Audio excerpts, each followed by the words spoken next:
I've had a few requests to try to get 911 stories from around the world, and as some of you know, it isn't always called 911. 999 is a number that a lot of other countries use to call their emergency services. So that being said, here are some emergency service calls from over the pond.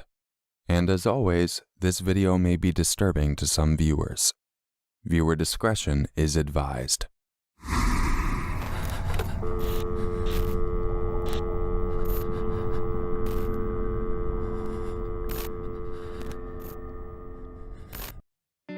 Monday, February 17th, 2014. Grays, Essex. 14-year-old Breck Bednar took a taxi to the flat of an 18-year-old Lewis Daines to meet him for the first time. The two had met through an online gaming community and had been communicating for months. Evidence showed that the two engaged in sexual activity before Lewis bound up Breck's wrists and ankles with duct tape and slashed Beck's throat with a penknife. He died within seconds. After the killing was done, Lewis uploaded pictures of Breck's corpse online and sent the pictures to two of his online friends and circulated news of Breck's death online. Lewis then showered and changed his clothes before calling 999, speaking calmly to the operator about the altercation between him and his friend and adding, "Only one of us came out alive." Essex Police Emergency. Hi there. Okay. Hello. I need police and a forensics team to my address, please. What do you mean? What's happened? My friend and I got into an altercation, and I'm the only one who came out alive. Are you telling me you've killed somebody? Yes, I am. Right, and who am I speaking to? My name is Lewis Daines. I'm 18 years old, and I live...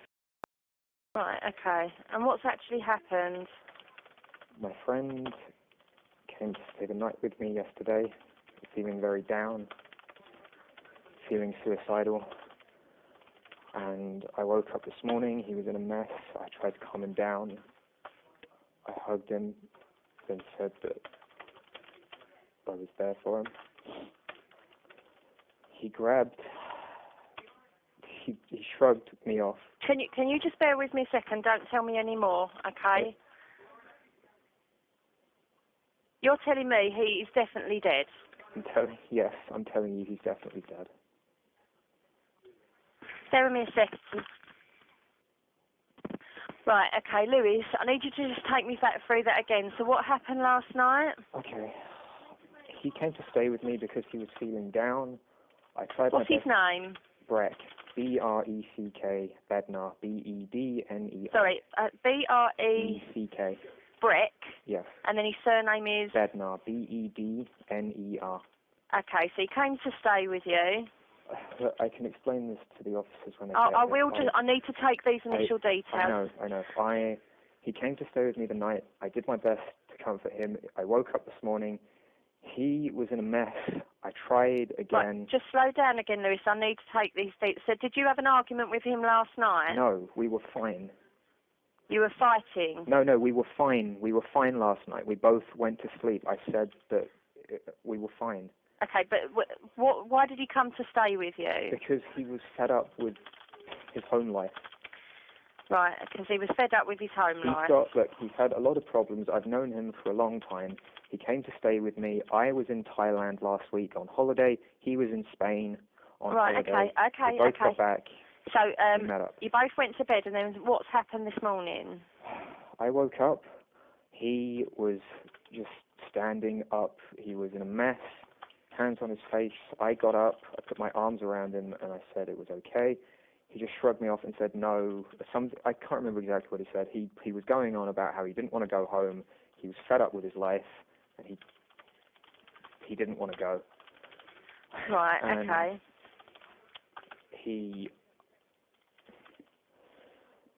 I have a penknife on the side of, in my room, adjacent to my bed. I have a chest of drawers. After shaving the TV and stuff on there, I had a penknife on there, folded. He picked it up, opened it, and then lost control. Slow down. Let me just take those details here. Penknife on the bedside table. Breck grabbed this. Yes. What, in order to harm himself? No, in order to harm me. He opened it and then lost control. To harm informant and opened it. What states he lost control. In self-defense, put my left arm up to block him from stabbing me effectively. We struggled. I got him to the ground. He got up. I got the knife. Can you not interrupt me with this part? Okay, go on. Okay. This is being recorded anyway, isn't it? Yep. I grabbed the knife and I stabbed him once in the back of the neck, I believe somewhere near the brainstem. He turned around, tried to carry it on, and I think I stumbled on my chest of drawers. I fell over. I got back up, backed away, and then I don't remember exactly what happened, but the fight ended with me cutting his throat. I believe I turned around and I slashed his throat. Right. He fell face first on my bed. I tried to stop the bleeding. Yep. He fell onto the floor. Yep. I couldn't stop it. His throat was properly cut. And he's still on the floor? Yes. He fell onto the bed face first. I was trying to compress the wound at that time. And Lewis, are you still in the room where Breck is? No. Where are you? Look, don't interrupt me. Just let me explain this if this is being recorded. I didn't know what to do. I felt like... Right, is the house where you are, is where you are and where Breck is, yeah? But you're in another room, are you? Yes, I felt like taking my own life. I don't remember what happened after that. All I know is I dropped the knife in my hallway. I stripped down and just sat in the shower. Right, you've left the weapon in the hallway. Yes. And have spent how long sitting in the shower? I don't know. Look, are the police on their way? I can hear something. They are. Okay, I'm going to go and do my part. Please, thank you for your help. Right, just listen. When police officers arrived at his flat, they found Breck's corpse in the bedroom with a bin bag containing Breck's clothes and some duct tape nearby. When they examined his room, they found Lewis's phone, hard drives, and pen drives submerged in water. When examined, the forensics analyst found that they were all encrypted, and Lewis refused to give them the passwords. Lewis Daines was an unemployed computer engineer who lived alone.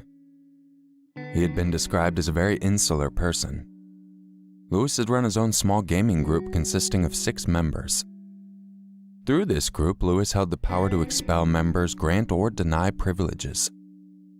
Online members described him as someone who was very domineering.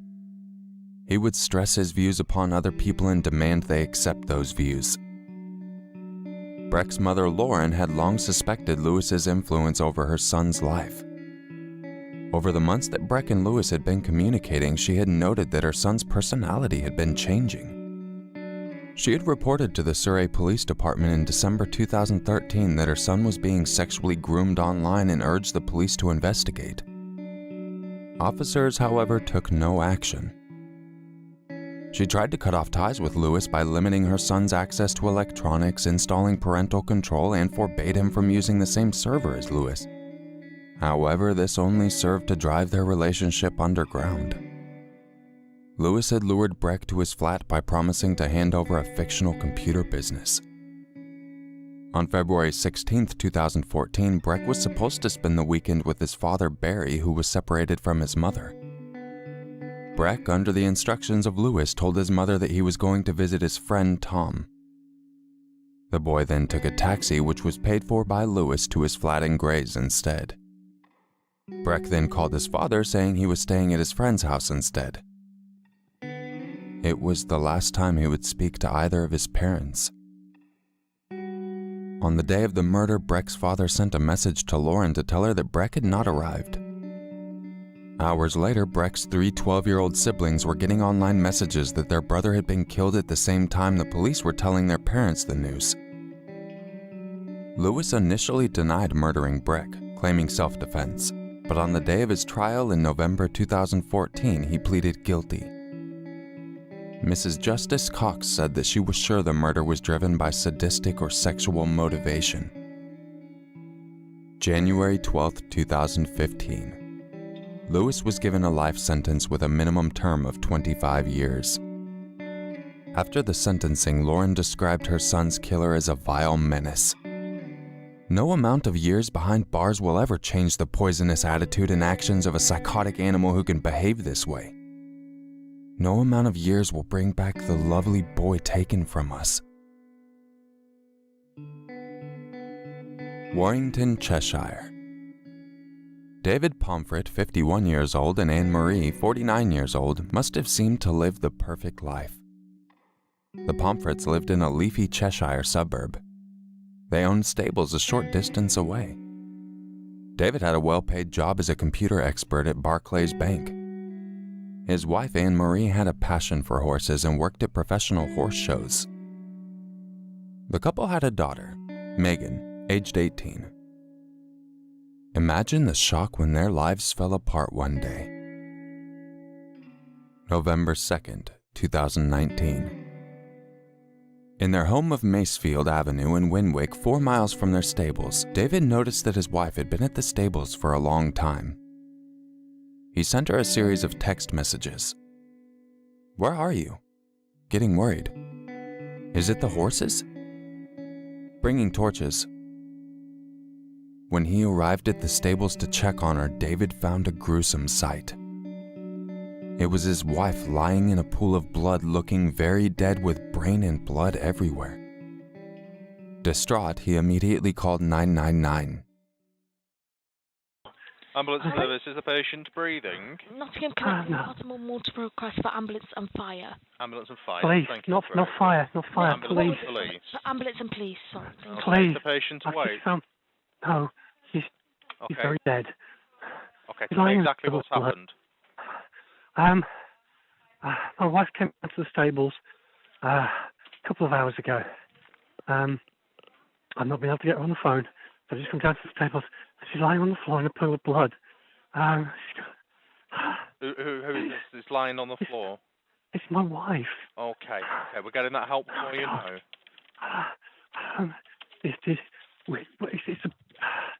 We don't have an actual address for the stables. Okay. It's old. Sorry, go on. No, go on. I've got the address. The Alder Lane. Alder Lane, is that ALDER? Alder Lane. Okay, have you got a postcode? The nearest one's a pub. Said on the back pub. WA5. Yep. 4BJ. Oh, Jesus. Okay, just try and take that. What's your name? David Pomphret. David, okay. We're going to get that help to you. Oh, Try and Christ. stay calm for me, David, okay. So I've got Alder Lane in Burtonwood. So Old Alder Lane. Not Alder Lane. Old Alder Lane in Burtonwood. Yeah. Okay, we're getting that help to you now, okay. Please. Oh, Christ. And whereabouts on Old Alder Lane? What's this stables called? Is it the old stables? No. It's the other side of the road to that. It's near the pub. And what's it called? Oh, it's just we don't have a name. It's just the stables. We don't know. We've not named it. It's not got a name. Okay. No. Oh, Christ. Oh, What does it look I can't like? go. What are they looking for when they come down that road? There's 2 cars parked in the road. Mine and my wife's. Mine's slightly in the road because the car's blocking the gate. Okay. Jesus. Okay, we're getting that help to you as quickly as we can, David. Just stay calm for me, okay? Okay. Now, I'm going to need to ask you some questions. This is not going to delay any help, okay? Okay. How old is Please. she? She's 50 this month. She's 23rd of November. She's 50. So she's 49. 49. She's 49. Okay. All right. Are you with her now? I'm here. Yeah.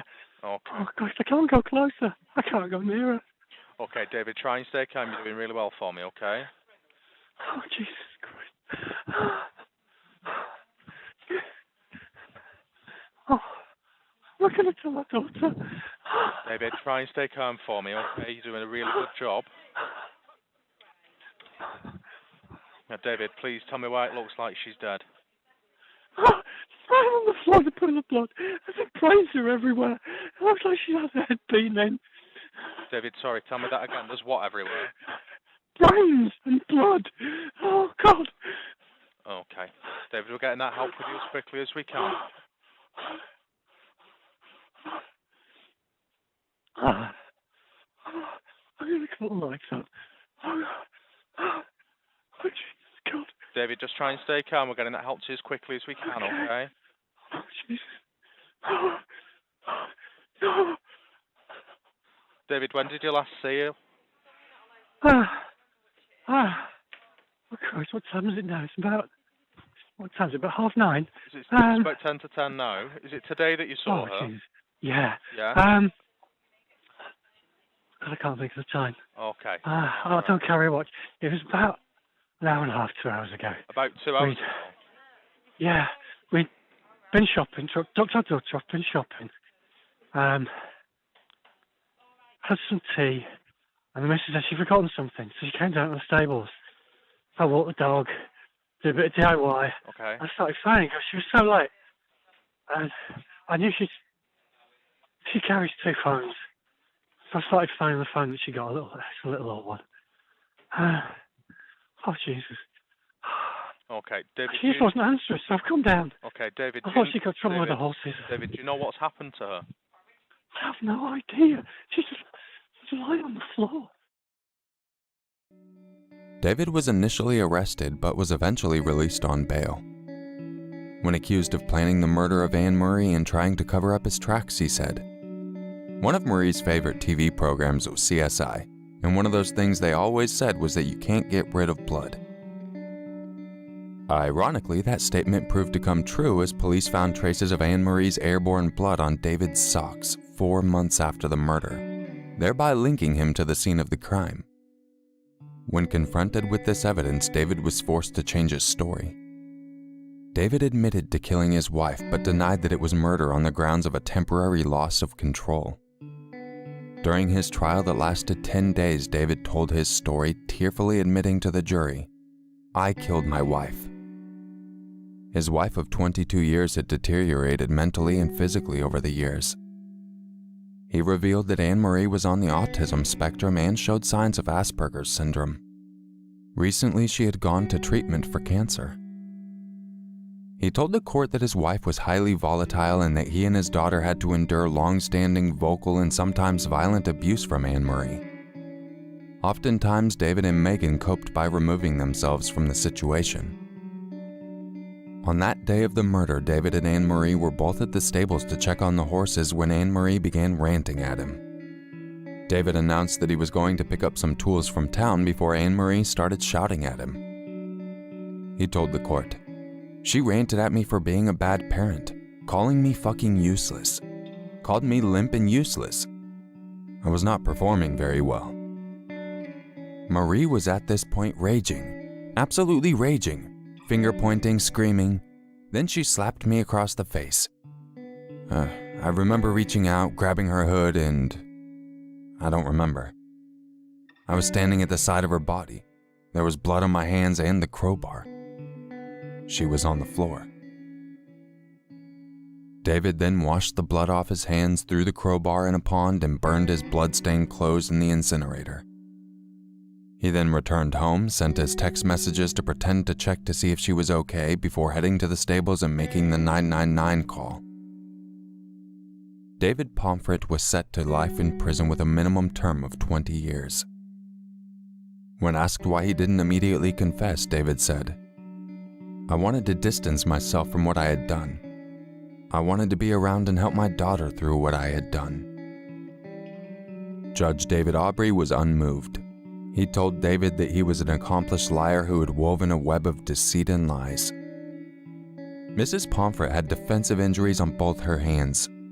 She must have been pleading and begging for you to stop. You had had enough of her, saw the opportunity that presented itself that night to kill her and did so. Judge Aubrey told David that he may well have gotten away with the murder, but added, "You forgot to change your socks." December 4th, 2018, Bell Hills, London. 77-year-old Maureen Whales was a former air stewardess who lived alone. She would have never expected her house to be burgled by 3 men, especially since she had nothing particularly valuable to steal. Minutes after the culprits left, Maureen shakily called 999 for help. Police, what's your emergency? I've just been burgled. You've just been burgled? Yes, two young men have just entered the house and Okay. walked up with my handbag. Okay, just hold on, please. Hold on. I'll get someone out there. How long ago did this happen? Just now. Okay. 3 minutes ago. Okay, all right. Okay, are you okay? I'm sorry. Okay, how old are you? Shaking. Okay, how old are you, please? I'm 77. Okay. Okay. You on your own? Yes, yes. Okay. Right. Oh, are you okay? Sorry. Good. Are you okay? I'm shaking, I'm sorry. Okay, all right. Do you need an ambulance or anything? Yeah, are you finding it hard to breathe? Yes, yes. Okay, I'm going to call an ambulance. All right. Okay. Have you got any chest pain? What's your first name, please? Maureen. I can't talk, sorry. Okay. Okay. I'm going to call an ambulance for you. Hold on.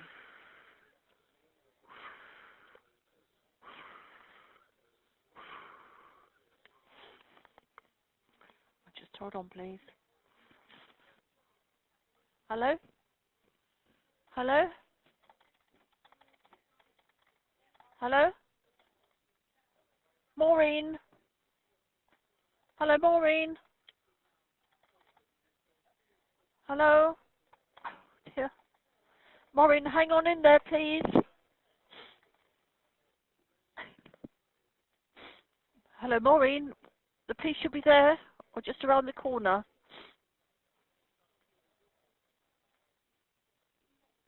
Oh, Maureen, please answer me, please. When emergency services arrived, Maureen collapsed while talking to them, already struggling to breathe during the 999 call previously. She died in the hospital a day after the incident. The post-mortem examination stated the cause of death is coronary heart disease brought on by the stress of the incident. CCTV footage from Maureen's neighbor revealed 3 suspects prowling around the area before 2 of them broke into Maureen's house, with the third acting as a lookout. This incident was linked by police to 3 more break-ins nearby that same evening. The suspects took jewelry from all houses, Maureen's small purse, and her handbag. The handbag was found stuffed in a hedge half a mile north from her home. The police are offering a £20,000 reward for any information leading to an arrest of the 3 culprits. Although they only took valuables, the police intend to prosecute for manslaughter if the culprits are found. So far, no one has been arrested yet. Detective Chief Inspector Noel Mcculloch said, "It is so wrong that a woman who was so adventurous traveling the world in her younger days should die in such awful circumstances. Just for a few pounds, in her own home. Maureen died for the few pounds that were in her purse." Maureen's niece Gina told the BBC, "My aunt had lived in Bells Hill since she was a little girl. To her, it was home. The fact that someone broke into somewhere she felt secure is just tragic. Hearing the last phone call by my aunt is extremely distressing, but we hope that by releasing this to the public, someone somewhere will be moved to come forward with information. No one deserves to die in this way." I appreciate you checking out this video, and I hope everyone's staying safe out there. I will catch you all in the next one. And just remember, it's always scarier if it's true.